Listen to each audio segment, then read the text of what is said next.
Ezekiel 43. Afterward he brought me to the gate, even the gate that looketh toward the east. And behold, the glory of the God of Israel came from the way of the east, and his voice was like a noise of many waters. And the earth shined with his glory, and it was according to the appearance of the vision which I saw, even according to the vision that I saw when I came to destroy the city. And the visions were like the vision that I saw by the river Chebar, and I fell upon my face. And the glory of the Lord came into the house by the way of the gate whose prospect is toward the east. So the Spirit took me up and brought me into the inner court, and behold, the glory of the Lord filled the house. And I heard him speaking unto me out of the house, and the man stood by me. And he said unto me, Son of man, the place of my throne, and the place of the soles of my feet, where I will dwell in the midst of the children of Israel forever.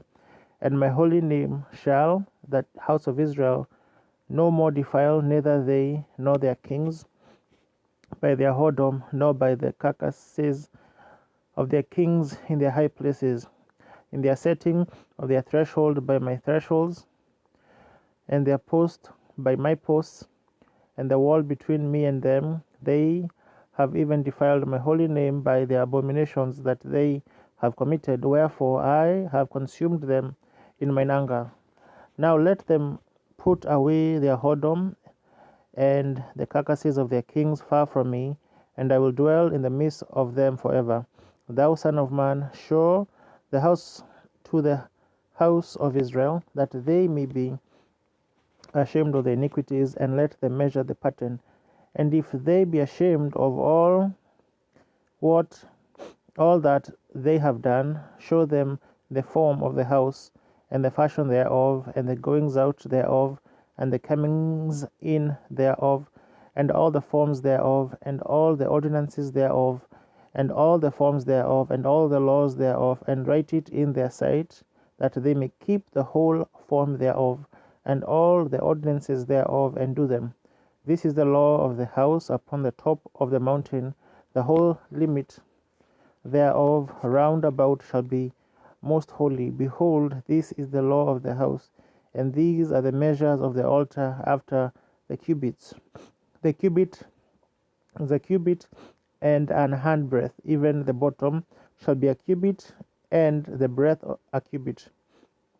And the border thereof by the edge thereof round about shall be a span, and this shall be the higher place of the altar.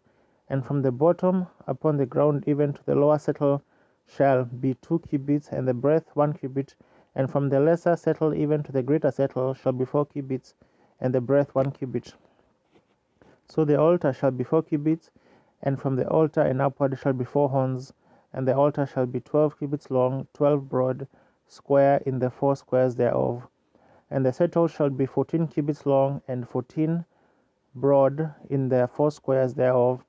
And the border about it shall be half a cubit, and the bottom thereof shall be a cubit, and his stairs shall look toward the east. And he said unto me, Son of man, thus saith the Lord God, these are the ordinances of the altar in the day when they shall make it, to offer burnt offerings thereon, and to sprinkle blood thereon. And thou shalt give to the priests the Levites that be of the seed of Zadok, which approach unto me to minister unto me, saith the Lord God, a young bullock for a sin offering. And thou shalt take of the blood thereof, and put it on the 4 horns of it, and on the 4 corners of the settle, and upon the border round about. Thus shalt thou cleanse and purge it. Thou shalt take the bullock also of the sin offering, and he shall burn it in the appointed place of the house without the sanctuary. And on the 2nd day thou shalt offer a kid of the goats without blemish for a sin offering, and they shall cleanse the altar as they did cleanse it with the bullock. When thou hast made an end of cleansing it, thou shalt offer a young bullock without blemish, and a ram out of the flock without blemish, and thou shalt offer them before the Lord, and the priest shall cast salt upon them, and they shall offer them up for a burnt offering unto the Lord. 7 days shalt thou prepare every day a goat for a sin offering, They shall also prepare a young bullock and a ram out of the flock without blemish. 7 days shall they purge the altar and purify it, and they shall consecrate themselves. And when these days are expired, it shall be that upon the 8th day and so forward, the priest shall make your burnt offerings upon the altar and your peace offerings, and I will accept you, saith the Lord God.